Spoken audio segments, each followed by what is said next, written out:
승차감이 있으려면 사실 제네시스급도 없는 것 같아요. 그 자기 만족이지. 지금 운행하시면서 K8의 리콜 들어온 부분은 없었나요? 뒷좌석에 후석 감지가 돼요. 예. 유령이 타고 있나면서 만족스러웠던 장점 한 가지 있을까요? 시야가 너무 좋아요. K8의 안 좋았던 단점은 어떤 게 있을까요? LPI 모델은 선택할 수 없는 옵션이 있어요.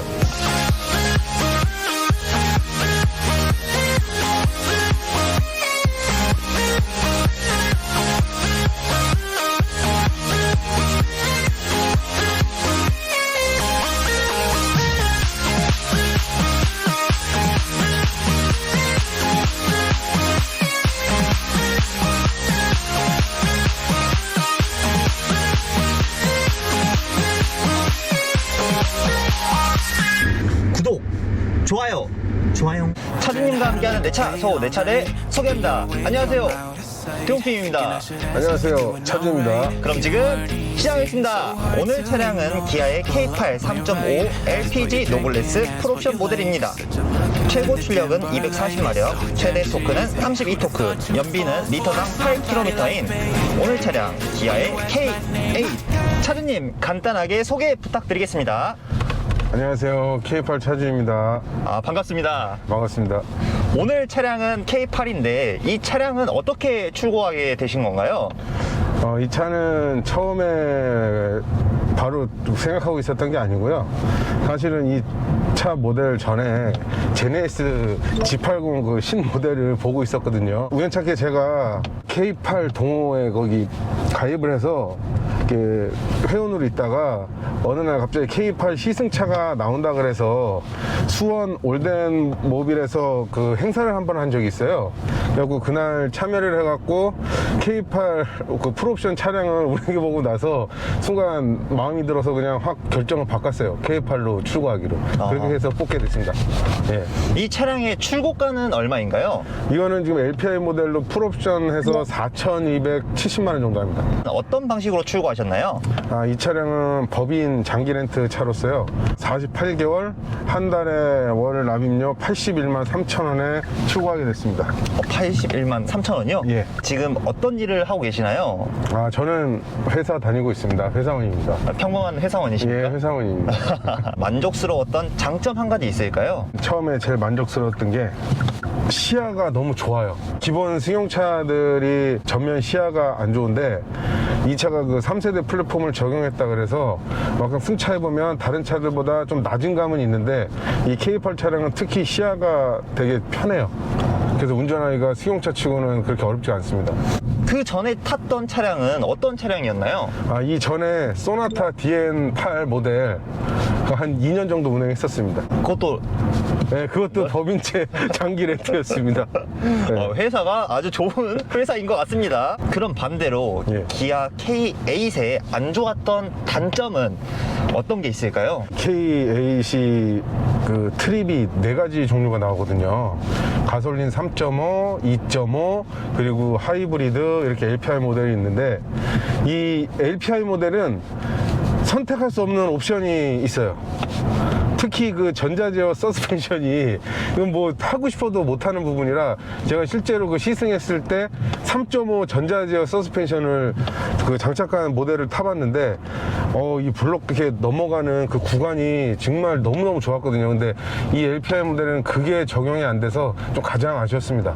승차감 괜찮다고 생각하거든요. 근데 그 전자제어 서스펜션 맛을 보면은 그렇죠. 이 서스펜션의 승차감은 만족을 못 하신다는. 못하죠. 퉁퉁 튀는 걸 느낍니다. 저도 되게 한번 타보고 싶은데 K8 가솔린 오너분들 연락 주시면 감사하겠습니다. 구독, 좋아요. 안 좋았던 경험이나 에피소드 같은 게 있을까요? 좀 안 좋았던 거라기보다는 좀 아쉬웠던 거죠. 시트 색깔을 자기가 원하는 걸 선택을 할 수가 없어요. 오로지 블랙밖에 선택이 안 돼요. 그러면 옵션의 불만족을 제외한 나머지는 다 좋았다. 나머지는 그렇게 뭐 불편한 점도 없었고 좀 만족하고 타고 있는 차입니다. 현재 이 차량은 얼마나 타셨나요? 2021년 5월 달에 출고해서 뭐 지금 한 1년 한 몇 개월 정도 탔죠. 예. 차량의 키로수는 몇 킬로인가요? 지금 제가 좀 직업 특성상 많이 탔어요. 지금 한 5만 3천 정도 탔거든요. 1년 몇 네. 개월 만에 5만 킬로. 예. 되게 많이 타시는데 지금 회사에서 차를 내줄 수밖에 없는 예, 그런... 맞습니다. 제가 한 20만 타고 이제 항상 반납을 하는 스타일이라 1년에 기본 5만 정도는 타고 있어요. 회사에서 차량을 줄 때 선택을 할 수도 있나요? 차량 선택 이제 직급마다 그 레벨이 있어요. 차량을 선택할 수 있는. 레벨이 있어요? 예. 어떤 레벨이 있는지 조금만 간단하게 말씀해 주시면 감사하겠습니다. 일단 팀장급 뭐 차부장 정도 되면 한 산타페 정도. 그리고 이제 운행이 있는 친구들은 이제 카니발 뭐 이런 거 원하는 친구들이 있고요. 임원 2사부터 이제 그랜저급을 출고할 수가 있어요. 그러면은 차주님은 임원이시라는 임원. 예, 이야기인데 그리고 이제 임원들 레벨이 있는 게 이제 그랜저급 그 위에 차들 있지 않습니까? 이제 좀 높으신 분들은 이제 제네시스, 그러니까 부사장님 정도는 제네시스 G80 보시면 되고요. 저 대표님은 이제 제네시스 G90 그렇게 되죠. 예. 이 차량에 따라 가지고 급이 나눠져 있다는 게 너무 좋은 회사인 것 같습니다. 그저랑 K8을 고를 수 있지 않습니까? 예, 예. 굳이 K8을 구매하시게 된 이유가 따로 있을까요? 센터페시아 쪽 전면이 확실히 그랜저보다 편해요. 보기가. 그리고 이 커브드 디스플레이 이게 처음 나왔잖아요. 네. 그래서 왠지 그냥 제가 그동안은 차를 무조건 한 1년 후 그 정도의 그 차를 구매했었거든요. 왜냐면 뭐 기본 리콜이나 결함 문제 때문에 안 했는데 그냥 이 차는 어쩐지 그냥 무조건 처음에 한번 출고해보고 싶었어요. 지금 최대한 빨리. K8에 완전 꽂히신 거네요. 예, 꽂혔죠. 네. 커브드 모니터가 달려있어서 그런지 모르겠는데 이 차량 내부가 심심하지도 않고 딱 단조롭게 예, 예. 잘 뽑힌 듯한 느낌을 주고 있습니다. 그리고 조작하는 인포테인먼트도 터치식으로 되어 있어도 직관적으로 되어 있어가지고 편할 것 같거든요. 예, 많이 편해요. 특히 공조나 이 부분이 뭐 그냥 터치식으로만 가니까 그리고 자기가 기본 세팅한 그 화면으로 남아 있기 때문에 편해요. 이게 손으로 돌리는 거. 근데 돌리는 것도 온도 조절 빼고는 다 터치식이거든요. 엄청 편하다. 많이 편합니다. 운행 거리도 많으신데 이 차량의 기름값은 한 달에 얼마나 쓰시나요? LPI 모델은 사실 연비가 그렇게 좋지는 않아요. 시내에서는. 근데 저는 이제 고속도로를 워낙 많이 타니까 충전이 한 5만 원 정도 보시면 돼요.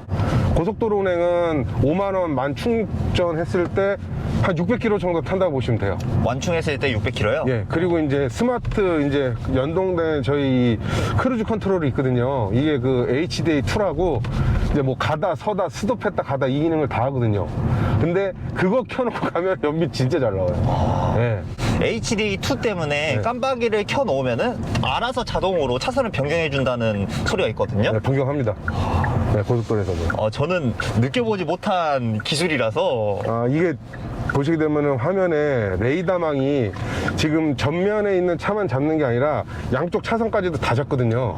그래서 처음에 저도 그 스마트 크루즈 기능을 켜놓으면 진짜 막 불안하더라고요. 혹시 이렇게 차가 껴들면 갑자기 브레이크도 밟고 그랬는데 뭐 아직까지 1년 사용해 봤을 때는 옆 차선이 차에 들어와도요 그 차 들어오는 것까지 기능을 잡는 것 같아요. 제가 봤을 때 다 계산을 한다. 예, 그래서 그렇게 불안한 느낌 별로 없습니다.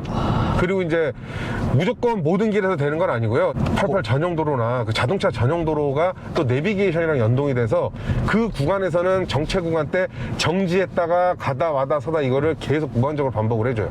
모든 도로에서 다 되는 건 아니고. 예, 일반 이런 도로에서는 이제 그 기능을 켜놓으면 정지는 하는데 출발할 때 한 1, 2초 정도 서 있다 보면은 OK 버튼이나 엑셀을 밟아줘야 이제 차가 나가요.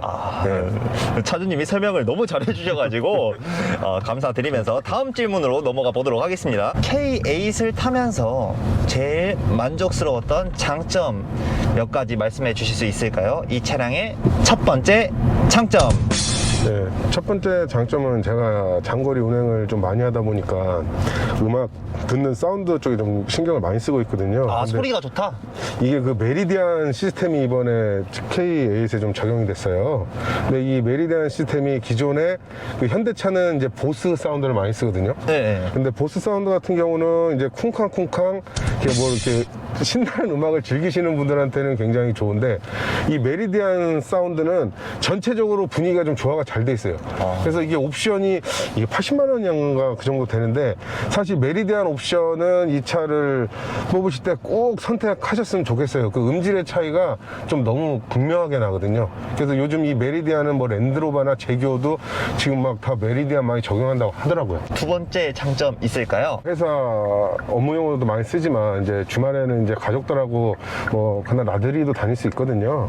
근데 이 후석이 생각보다 굉장히 넓어요. 아, 뒷자리가요? 예, 뒷자리가 이 제가 봤을 때는 실제로 제네시스 G80보다는 훨씬 넓고요.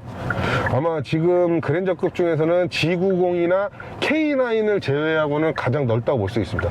예, 레그룸이 굉장히 넓어서 뒷자리가 편하고, 또 하나 이거는 옵션으로 뒷자리에 또 냉난방 통풍 시트가 적용이 돼요. 뒷자리도요? 네, 뒷자리도 옵션을 넣으면은 냉난방 통풍 시트가 적용이 돼서 웬만한 다 오너 앞좌석 위주의 그 통풍 시트가 후석까지 적용이 됐다는 게 굉장히 편하거든요. 아, 그래서 이러면은 가족을 위한 패밀리 세단이네요. 그렇죠. 패밀리 세단으로도 굉장히 만족한 차라고 좀 많이 듣고 있어요, 주위에서. 차주님, 제가 궁금해서 그러는데 트렁크 공간은 어떤가요? 트렁크 공간은 요새 예전에 그 LPG 차량 같은 경우는 뒤에 가스통이 달려있어서 거의 안쪽 반 이상은 못 썼거든요. 맞죠? 근데 요새는 트렁크 자체가 도로 탱크로 나와서 그 예전에 타이어 그 들어가는 부분이 가스통이에요. 아, 그러니까 말 그대로 끝까지 전부 다 똑같이 가솔린처럼 그 뒤 공간을 다 쓸 수 있습니다. 그래서 요즘은 LPG 차량도 다 도로 탱크로 나오기 때문에 트렁크 부분에 대한 불만이 많이 해소가 됐어요. 세 번째 장점 있을까요? 파노라마 썬루프라고 좀 말씀드리고 싶은데, 이 파노라마 썬루프가 사실 기능을 그렇게 많이 쓰지는 않아요. 이게 대부분 설치를 하는데, 이제 저도 그동안은 썬루프를 적용 안 했는데, 같은 경우는 이 개방감이 굉장히 좋아서 특히 후석에서 이 파노라마 썬루프 오픈하고 보면은 좀 시야감이 좀 차입에서 넓습니다. 네, 그런 부분이 있어서. 그리고 특히 이제 저도 아들이 있는데, 그러니까 썬루프 괜히 좋아해요. 애들이 꼭 한 번씩 썬루프 열었으면 하는 그런 로망이 있나 보더라고요. 어린 자녀들 있으신 분들은 꼭 좀 추천을 했으면 좋겠어요. 강추하는 옵션인 거죠? 예, 강추하죠. 근데 그동안 저도 썬루프에 대해서 그렇게 큰 기대가 없었어요. 근데 이 K8은 개방감이 워낙 좋다 보니까 한번 사용해 보셔도 크게 나쁘지는 않을 것 같습니다. 일단만 한번 열어볼게요. 예, 예. 야, 파노라마 썬루프 진짜 개방감이 장난이 아닙니다, 진짜. 다음으로는 단점 이야기를 해볼 텐데요. K8의 좋은 장점을 너무 말씀을 많이 해주셔가지고 단점은 없을 것 같은데, 차주님, 단점도 있을까요? 단점은 이제 저는 크게 못 느끼는데, K8의 가장 큰 단점은 그 외관 스타일 옵션하고 그 앰비언트 라이트 같은 부분을 굳이 필요 없는 다른 옵션들하고 좀 묶어놓은 게 있어요. 그래서 어쩔 수 없이 그 한 기능을 쓰기 위해서 그 옵션을 그냥 다 선택할 수밖에 없더라고요. 턴 시그널 부분인데, 이제 저희가 이제 깜빡이 키면은 이게 턴 시그널로 이렇게 충차적으로 지나가는 램프가 나오잖아요. 그렇죠. K8의 시그니처죠. 네, 시그니처인데, 그게 이제 그 옵션을 안 넣으면은 끝에 진짜 거짓말하고 한 10cm 정도도 안 되는 작은 불이 깜빡깜빡거려요. 그러니까 차체에 비해서 너무 허접해 보이는데, 그 깜빡이는 택시나 꼬마 정보 말씀하시는 거죠? 참 그거 오게 튀더라고요. 네, 그 부분. 또 다른 단점 있을까요? 그리고 두 번째 단점은 운전이 좀 미숙하신 분들한테는 조금 불편한 점이 있는 게, 이게 차가 5m가 넘다 보니까 차가 크죠? 예, 차가 좀 길게 나와서 그 여성분들이 조금 불편하신 분들이 간혹 계시고, 그 주차 그 리프트식으로 들어가는데 K8이 못 들어가는 주차 시설이 의외로 많아요. 예, 그랜저는 들어가는데 K8은 안 들어가는 데가 있고, G90 정도 되는 차가 들어가는 그 리프트식 주차에만 이 차가 들어갈 수가 있거든요. 그래서 그 주차할 때 기계식 주차장 이용하는 게 조금 불편한 점이 좀 많았어요. 그 부분. 차가 크다고 해서 다 좋은 건 아니네요. 1, 2cm 차이인데 그걸로 불편한 점이 조금 있더라고요. 다음 단점 또 있으시면 말씀해 주시겠어요? 이게 지금 거의 마지막 단점이라고 볼 수 있는데요. 모든 차한테 시트 색깔을 좀 다 적용해 줬으면 좋겠어요. LPI 모델은 무조건 블랙 시트만 나오게 돼 있어요. 기존에 이 시트 부분은 굳이 뭐 그렇게 옵션을 차이를 둬야 되나 또 그런 부분이 있어요. 하이브리드나 가솔린은 그게 적용이 되는데 LPI는 그 시트 부분, 특히 그리고 나파 가죽을 선택을 못 해요. 그게 왜 그렇게 차이가 나냐면 도어 쪽 보시면 나파 가죽 시트 적용된 부분 여기 격자 무늬로 그 부분이 굉장히 고급스럽거든요. 근데 뭐 그 부분 아예 선택할 수 없게 왜 해놨나, 그 부분이 좀 되게 아쉽더라고요. 그리고 나파 가죽이 뭐 그렇게 많이 이용해 본 건 아닌데 확실히 이 천연 가죽, 인조 가죽, 나파 가죽 세 개를 나눠놨는데 나파 가죽하고 이 천연 가죽은 일단 고급스러운 차이가 좀 극명하게 드러나요. 그 부분이 좀 아쉽다고 좀 할 수 있습니다.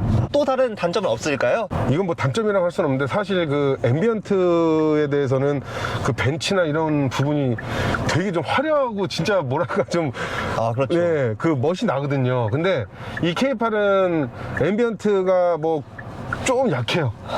이게 전역에 보시면은 이게 선으로 가는 게 아니라 여기 이렇게 구멍이 조금씩 있거든요. 아, 구멍이 좀, 네, 구멍이 좀 이게 좀 이 별 보는 그런 느낌은 아니고 뭐 그런 부분인데, 아, 이게 앰비언트를 조금만 좀 광이라도 좀 업을 하든지 좀 이렇게 티가 좀 날 수 있게 그렇게 해주면은 좀 좋을 것 같아요. 기왕 그거 보려고 다는 옵션인데 사실 눈에 피로는 없어요. 뭐 거의 그렇게 티는 안 나니까. 실내 인테리어가 조금 그렇죠. 아쉽다. 근데 그 부분은 좀 더 고급스럽게 했으면은 좋지 않았을까 싶어요. 이 차는 전체적으로 말씀드려서 뭐 운행을 하거나 뭐 이런 부분에 있어서 오너분들한테는 진짜 거의 다 만족을 하실 거예요. 근데 이제 옵션이라는 그 부분이 좀 아쉬운 거예요, 차가. 운행하시면서 K8의 리콜 들어온 부분은 없었나요? 아, 리콜이 있었죠. 근데 그 첫 번째가 그 주차를 하고 이제 차를 닫아놓고 이제 시동이 다 꺼진 상태잖아요. 근데 뒷좌석에 후석 감지가 돼요. 유령이 타고 있나? 그렇죠. 그런 부분 때문에 그 K8 차량에 그 현상이 일어나서 리콜을 처음에 한 번 했고요. 또 이제 두 번째 리콜은 그 칭찬했던 메리디안 사운드가 그 좀 저음 부분에서 좀 귀가 거슬리는 소리가 좀 많이 났어요. 그러면 하전데요? 네, 그 부분은 근데 뭐 교체한 게 아니라 이 발란싱이랑 여기 그 스피커에 있는 그 앰프 부분 이거 업데이트 하고 나서 그 부분이 좀 사라졌거든요. 아, 딱 두 가지 있었던 거예요, 그러면? 네, 그거 두 개 있었습니다. 하차감이 있으려면 사실 제네시스 급도 없는 것 같아요. 그 자기 만족이지 우리나라에서 지금 너무 차들이 고급화돼서 사실 벤츠 E클래스도 별로 없잖아요, 사실. 하차감은 없다. 아, 오늘 차주님 나와주셔가지고 말씀을 너무 많이 해주셨는데, 형님들 영상 시청해주셔서 감사하고 다음에는 또 다른 차주님과 함께 돌아오도록 하겠습니다. 감사합니다.